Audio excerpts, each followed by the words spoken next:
여러분, 과학선생님 김은혜입니다. 반갑습니다. 오늘도 과학 수업을 즐겁게 시작해 보도록 하겠습니다. 왜 선생님이 계속 이렇게 셀카 형식으로 인사를 드리냐면, 여러분, 선생님 요즘 바빠요. 시험 문제도 내고 강의도 찍어야 되는데 어떻게 하면은 여러분들의 시험 문제를 조금 더 쉽게 낼 수 있을까를 고민하면서 지금 지내고 있습니다. 여러분들도 선생님이 고민하는 만큼 과학 공부를 조금 더 열심히 해주셨으면 좋겠어요. 지금은 일과 에너지 단원을 나가고 있는데요. 여러분, 일과 에너지 단원이 조금 어려울 수도 있을 거라고 생각해요. 그래서 뭐 공식을 외운다거나 뭐 에너지랑 일의 정의가 조금 어렵다거나 단위가 어렵다거나 이럴 수가 있는데, 선생님이 오늘 강의 다 나가고 강의 끝에 조금 여태까지 배운 거 조금 요약하는 강의를 넣어놨으니까 그 요약하는 강의도 잘 들었으면 좋겠습니다. 오늘은 위치 에너지를 배웠으니까 오늘은 운동 에너지를 배우게 될 거예요. 일과 운동 에너지는 어떻게 전환되는지 한번 확인을 해보면서 이번 시간 진행해 보도록 하겠습니다. 일을 하여 생긴 에너지 두 번째 시간 갖도록 하겠습니다. 오늘의 학습 목표 같이 읽어볼게요. 시작! 중력에 대한 일을 위치 에너지로 표현하고 중력이 한 일을 운동 에너지로 표현할 수 있다가 오늘의 학습 목표가 되겠습니다. 여러분들이 저번 시간에 위치 에너지에 대해서 배웠다면 오늘은 중력이 한 일을 운동 에너지로 표현하는 방법을 배워보도록 하겠습니다. 오늘의 퀴즈 혹은 과제인데요. 118에서 119초 필기한 것을 사진 찍어서 보내주시면 되겠습니다. 여러분, 저번 시간에 선생님이 질문을 했었는데 물체가 떨어질 때 생기는 에너지는 얼마일지를 생각을 해보라고 했어요. 여러분들이 생각을 해보셨는지 모르겠네요. 그 선생님이 먼저 답을 얘기해 줄게요. 물체가 떨어질 때에는 중력이 한 일이 운동 에너지로 전환되므로 운동 에너지는 중력의 크기 곱하기 물체가 떨어진 거리로 구할 수 있다 라고 얘기를 했어요. 선생님, 우리 운동 에너지는 아직 배우지 않았는데요. 우리 운동 에너지는 배우지 않았죠. 그래도 우리 일이 운동 에너지로 전환이 됐다. 일이 에너지로 전환이 됐기 때문에 이 에너지를 구하는 거는 일의 양을 구하는 걸 통해서 알 수가 있는데, 중력이 한 일의 양을 구하는 거는 중력의 크기 곱하기 물체가 떨어진 거리로 구할 수 있다는 거를 저번 시간에 배웠죠. 그래서 운동 에너지는 중력의 크기 곱하기 물체가 떨어진 거리로 구할 수 있다라고 여기에 답으로 나와 있어요. 그러면 이거는 무슨 얘기인지 우리가 계속해서 보도록 하겠습니다. 중력이 한 일과 운동 에너지의 관계를 알아보는 영상을 보고 올게요.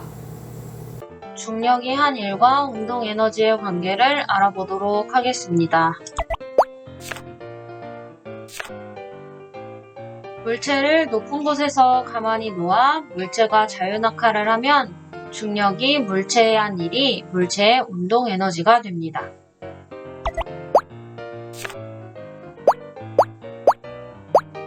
중력이 한 일은 9.8mh가 되는데요. 이때 운동 에너지는 질량이 m이고 속력이 v로 떨어졌을 때 2분의 1 mv 제곱이 됩니다. 왜 중력이 한 일과 운동 에너지는 서로 양이 같냐면 에너지는 전환되기 때문이죠. 우리가 저번 시간에 일과 에너지가 서로 전환된다고 했잖아요. 그래서 중력이 한 일과 운동 에너지는 서로 양이 같고, 왜 그러냐면 전환되기 때문이라는 것을 알 수 있습니다. 그렇다면 운동 에너지가 질량과 속력의 제곱에 따라 어떻게 달라지는지 알아보도록 하겠습니다. 만약 속력이 일정할 때는요, 질량에 따라서 운동 에너지가 점점 더 커지는, 비례하는 걸 볼 수가 있고요. 만약에 질량이 일정하다면 속력의 제곱에 비례하는 걸 볼 수가 있습니다. 2분의 1 운동 에너지는 2분의 1 mv 제곱이고, 그래서 질량에 따라 운동 에너지가 바뀌고 속력의 제곱에 따라 운동 에너지가 바뀌고, 어떻게 바뀌냐? 질량과 속력의 제곱에 비례한다는 사실을 알 수 있습니다. 네, 여러분 영상 잘 보셨나요?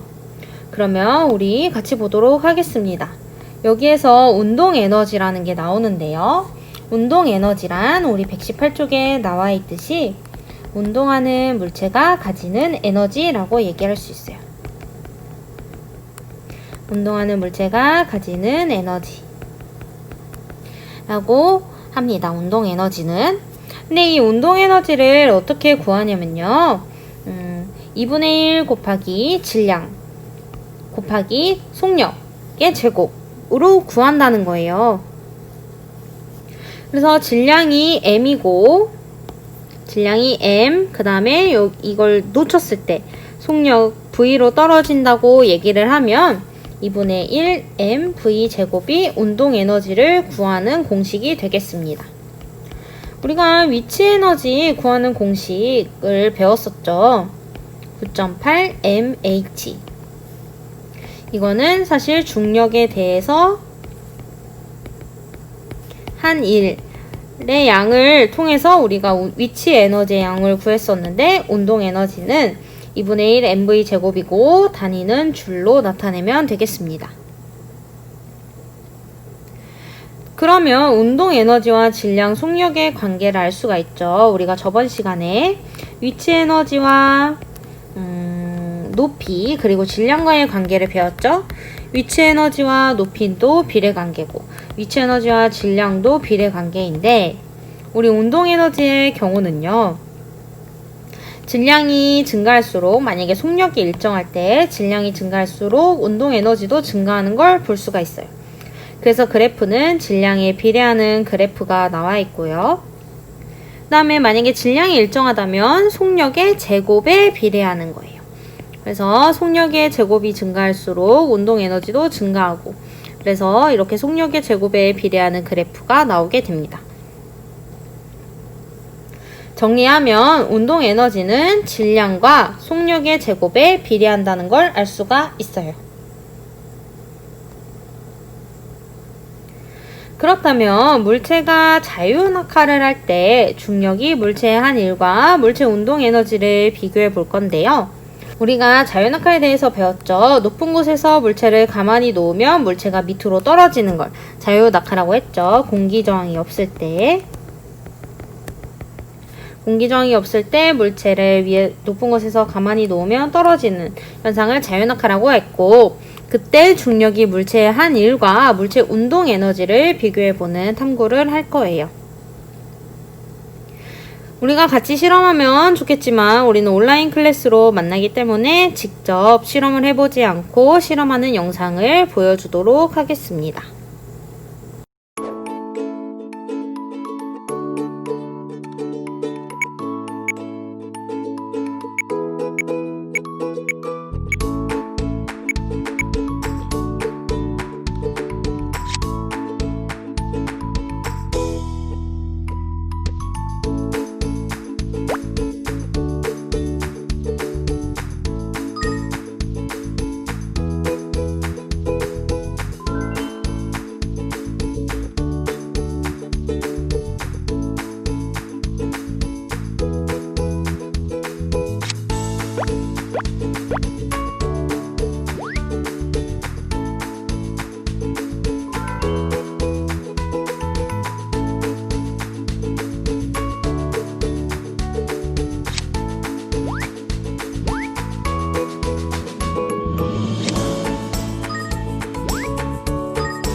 네, 여러분 영상을 잘 보셨나요? 우리 118쪽과 119쪽 같이 보도록 할게요.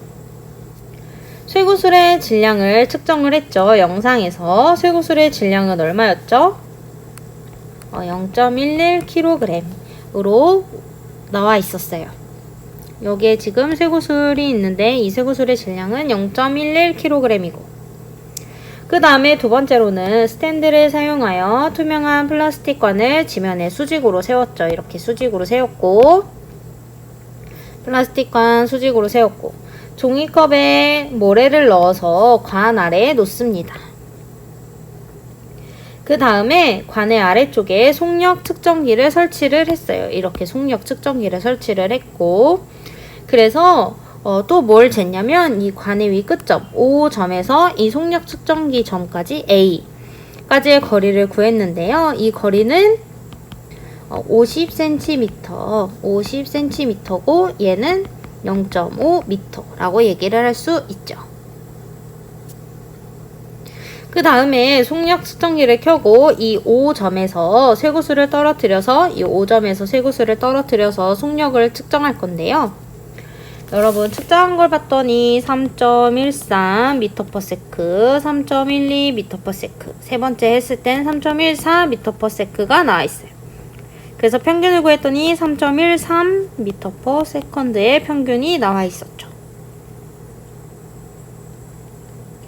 그래서 우리 119페이지 정리하기를 볼게요. 이렇게 우리가 실험을 진행을 했었고 그 다음에 정리하기를 보면 쇠구슬이 O점에서 A점으로 떨어지는 동안 중력이 쇠구슬의 한 일의 양을 중력의 방향과 크기, 이동거리를 이용하여 구해보세요.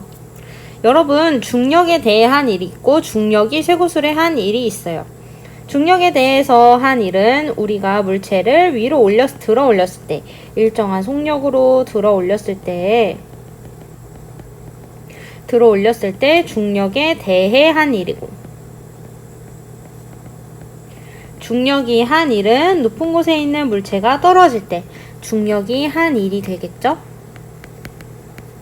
그리고 이 중력이 한 일은 중력 곱하기 중력의 크기 곱하기 이동거리니까 이 중력의 크기 곱하기 이동거리는 9.8 곱하기 질량 곱하기 이동거리가 되겠죠. 중력의 크기가 9.8 곱하기 질량이고 이동거리는 그대로 내려왔어요. 그래서 우리가 구해보면 9.8 곱하기 질량, 쇠구슬의 질량이니까 0.11kg, 그 다음에 이동거리가 0.5m였죠. 그래서 계산을 해봤더니 0.54 줄이 나와 있어요.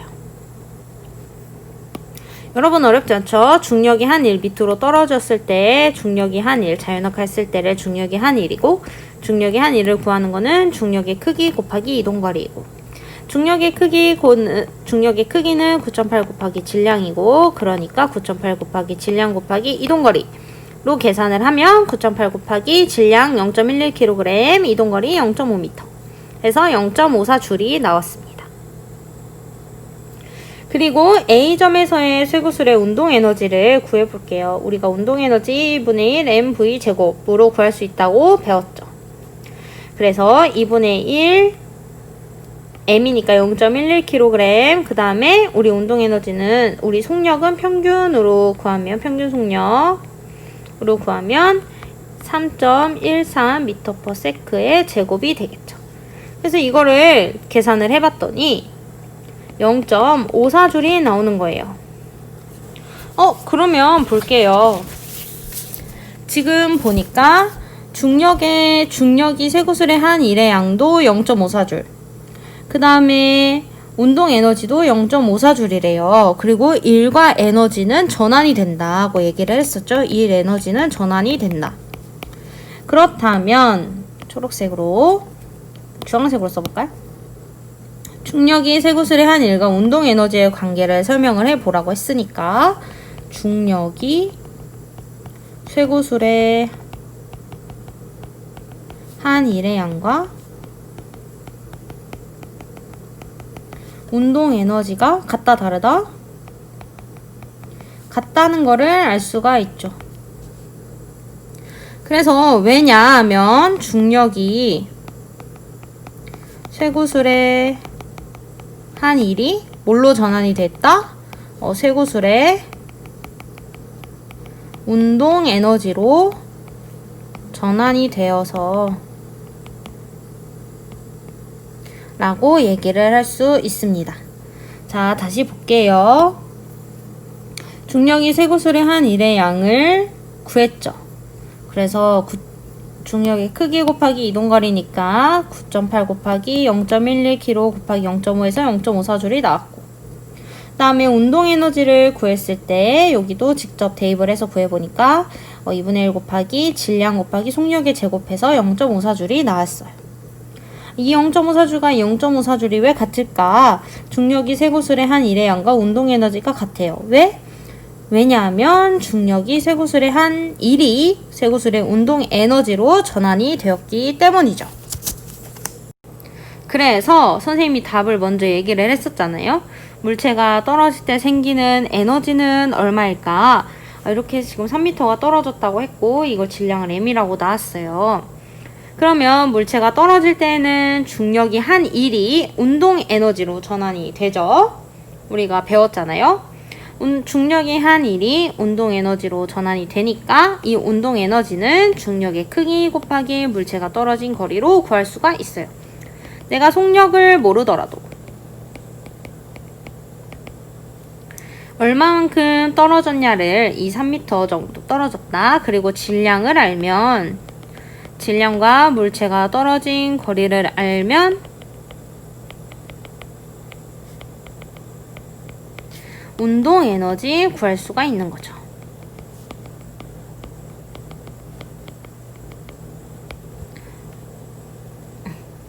왜냐면 중력이 한 일이 운동 에너지로 전환이 되니까 일 에너지는 전환이 된다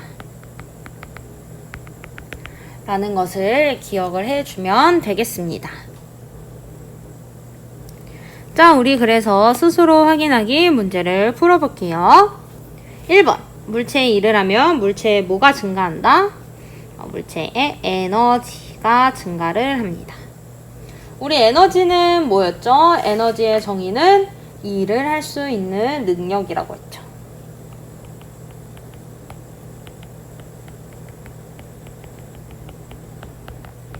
참 신기하죠? 일과 에너지가 전환된다는 게. 두 번째, 물체가 자유낙하할 때 뭐가 한 일은 물체의 운동 에너지가 된대요. 우리가 계속 얘기를 했었죠? 중력이 한 일은 물체의 운동 에너지가 된다고 얘기를 했습니다. 자, 여러분 3번 보도록 하겠습니다.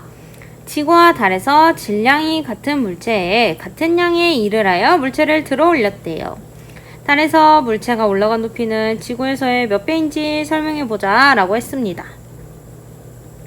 여러분, 질량이 같은 물체에 같은 양의 일을 해서 물체를 들어 올렸다. 들어 올렸다는 거는 뭐냐면 중력에 대해 한 일을 의미하는 거죠. 근데 이 중력에 대해 한 일은 무게 곱하기 올라간 높이인데 이 무게는 중력 곱하기 중력의 크기를 의미를 하는 거잖아요. 근데 이게 지금 같대요. 달과 지구에서 같은 양의 일을 했다고 했으니까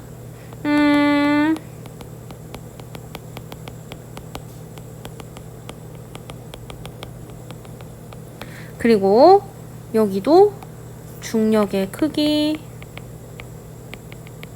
곱하기 올라간 높이. 근데 이게 지금 계산을 해보니까 같대요.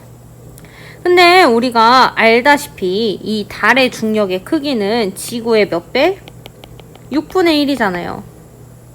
그쵸? 그러니까 잘 계산을 해보면 달에서의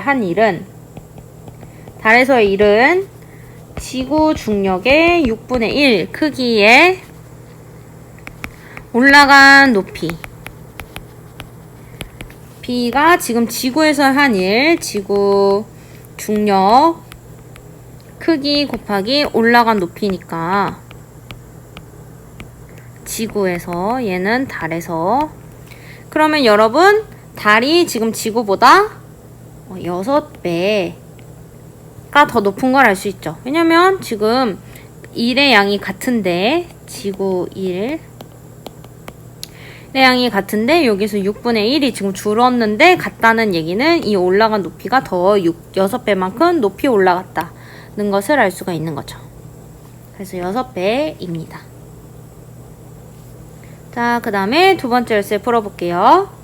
처마에서 떨어지는 빗방울이 자유낙하를 하면 중력이 한 1이 빗방울에 무슨 에너지? 중력이 한 1이 자유낙하했을 때 중력이 한 1은 빗방울의 운동 에너지가 돼서 바닥을 파는 일을 할 수가 있어요. 자, 우리가 여기까지 위치 에너지와 중력에 대해 한 일을 우리가 배워보았습니다. 그러면 여러분 우리 여태까지 한 거 좀 요약을 해볼게요. 그 강의로 가주세요.